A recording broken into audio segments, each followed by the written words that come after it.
What's up, y'all? Decided to come holler at y'all one more time, man, about what's going on out here, man, especially with these churches, man. I know y'all been seeing all the videos circulating on TV Jakes. I know y'all been watching these videos. Been circulating about TV Jakes and Puff Daddy with these gay sex parties. Man, I tell you. You know what I find funny about the whole thing is, especially to all you black men out there, y'all don't want us to say nothing. Y'all don't want nobody to say nothing. Y'all don't want no man to say nothing about what they doing in these places. They have turned the churches into filthy places. They said T.D. Jakes got a power bottom. I didn't know what that meant in the beginning. A power bottom. And then it was a sister narrating it, y'all.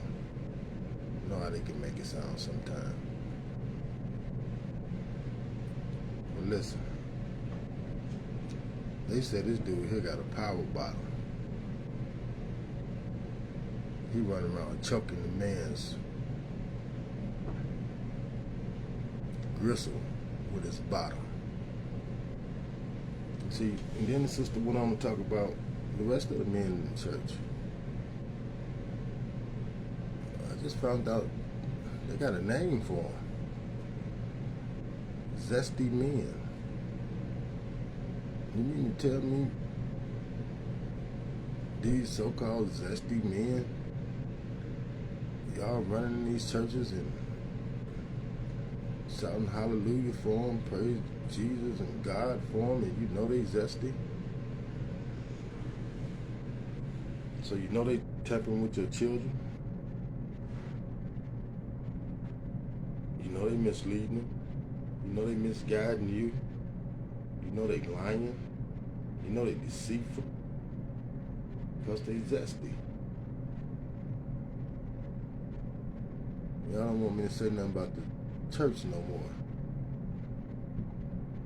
but they can run around here and be zesty. They can sleep with all the women they want. They can fondle your children. Y'all act like y'all not watching the news in these Europeans, Catholic churches that have been molesting these boys for decades and decades, and they're still who you want to serve. You don't want to listen to your brother. You don't want to listen to your man. You don't want to listen to your daddy. You don't want to listen to your husband. But you want to listen to something that they done taught you to listen for. You want to listen for that. No one have ever seen. No one have ever heard. No one have ever came back from the dead and said it's a fact. But yet, you will strangle the life out of me. You will strangle the life out of a brother like me, because they stuck me in that box and they didn't think I was going to learn nothing. They stuck me in that box and I started paying attention to what was really going on in the world. And this is what's really going on. They're making a mockery out of us. They're making fools out of us. They're making us look like we're incompetent. Y'all see this 666 on my shirt? Don't mean I represent the devil.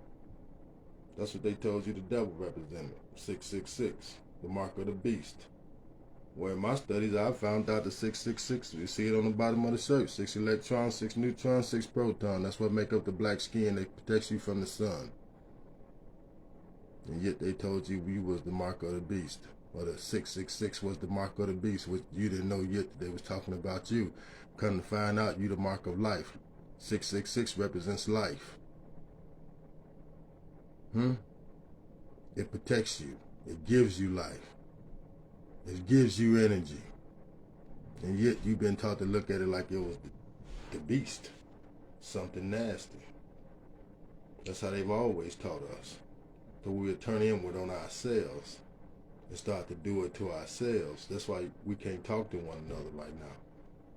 That's why we ain't got no patience for one another right now. We ain't got no love for one another right now. I was asking a brother just the other day, and I'm making this one of my favorite questions to ask a person nowadays. What do you care about? What is it that black people as a whole care about? And the answer ain't nothing, man. We've been tricked out of our socks, man. We don't know enough to give one another a kind word anymore. We don't know enough to show a little support. We don't know how far it go anymore. I just heard the brother not TD Jakes, but can't think of his name right now. A real hard-hitting preacher. I think he used to be with the Nation of Islam. Geno Jennings. He's talking about these preachers like they dogs. Talking about them like they dogs. And most of us don't want to hear what he's saying, because he's telling the truth. You have to go against what your mama and your grandmama taught you. If you start listening to what these men is trying to get you to break these curses, now understand, we don't care for one another no more. There ain't even family love no more. Most people houses you go to, now that Big Mama is gone, guess what? It's all downhill. It's like a pig pen. And now here it is talking about the Pope now saying that it's okay for same-sex marriages. See, that's what they've been wanting all along. You see, they've been wanting to turn you out all along. They turning our churches out now. Our men and girls, boys don't even want to go to church no more, because it ain't nothing there for them. It ain't nothing good there for them. Nothing good. And we will continue along the same cycle of destroying our family unit. We would continue down that road, the same road, knowing the outcome. The children don't want to go because of what's being done in the church. You might not be able to see it, but they can feel it. And because they can feel it and you can't see it, you drag them and make them do it anyway. And now they grew up with a certain hatred for you, a certain hatred for the church, because now they're distant, they're upset, they're angry that you forced them to do something that they saw was taking advantage of you. Again, I can't say it no clearer, especially to my black folks. In fact, that's all I'm talking to, because y'all that know me know I done came a long way. So I'm going to say this to my black folks. We have to learn to start to appreciate one another. I don't know how to fix what our ancestors have allowed to go on unchecked for so many years. I don't know how to fix it. I don't want to talk to you about a Band-Aid. That don't fix it. But I do know this. When I was in prison in Michigan for those 15 years,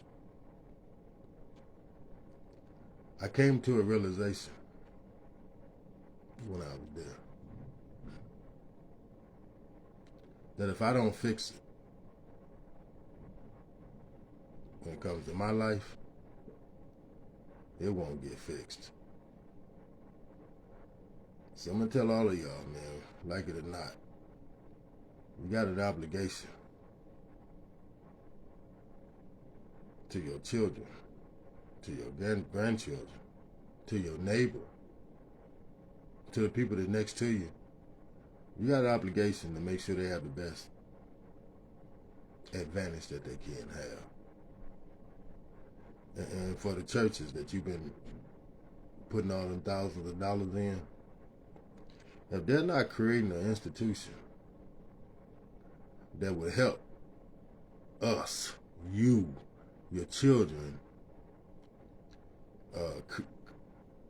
not create, bring forth a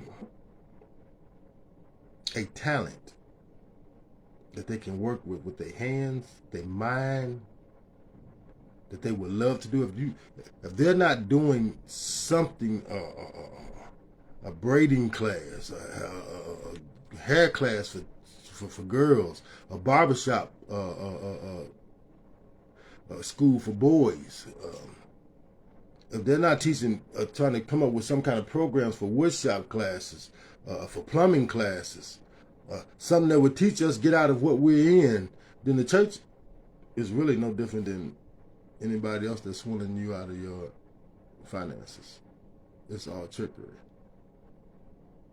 So at this point, my people, we have to hold the church just like we hold everybody else that's not doing right, that's squandering away the money.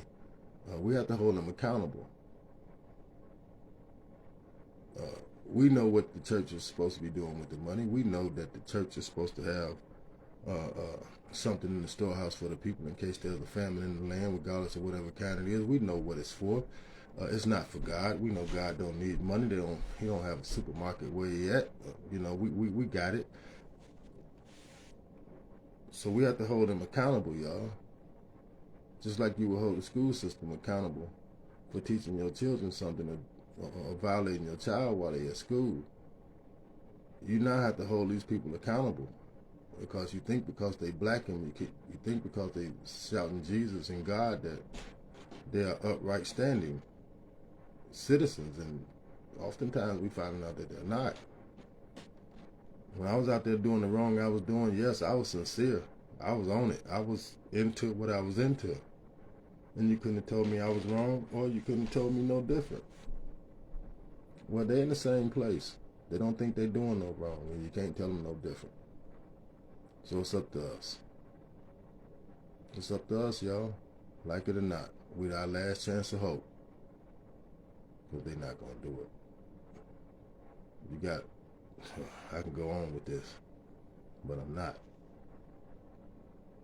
So, in closing, as my pastor would say, Bishop Maxwell would say,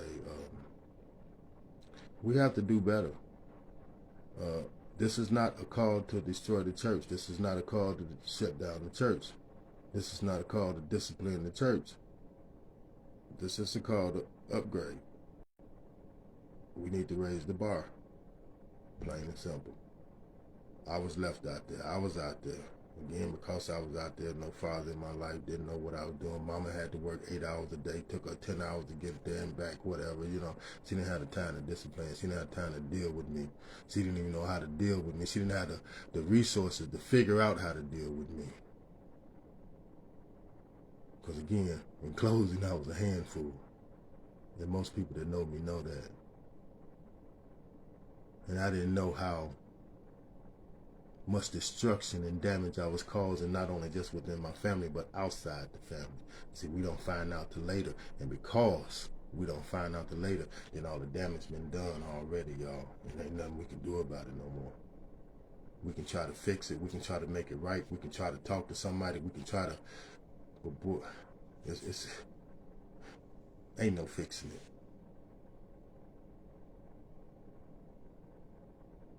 Ain't no fixing it once we already did it, y'all. All we do now is, like my mom used to say, ain't no sense in crying over spilled milk.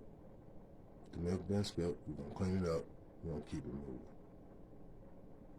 So with that being said, I don't want to keep going because people keep coming on. But again, y'all, we got to do better. I see you, cuz. We got to do better. And it starts with love. It starts with us. That's my answer. So when we go into January 1st, try to have $2, $3 in your pocket so you ain't broke going into the new year. Find something that you love right now and start thinking about how much you want to care for it and what you want to do for it. Bring about that attitude, that thought process that, look, I'm going to change myself, because you can't do nothing for nobody else until you change yourself. This I know that for a fact, y'all. I'll let you boy.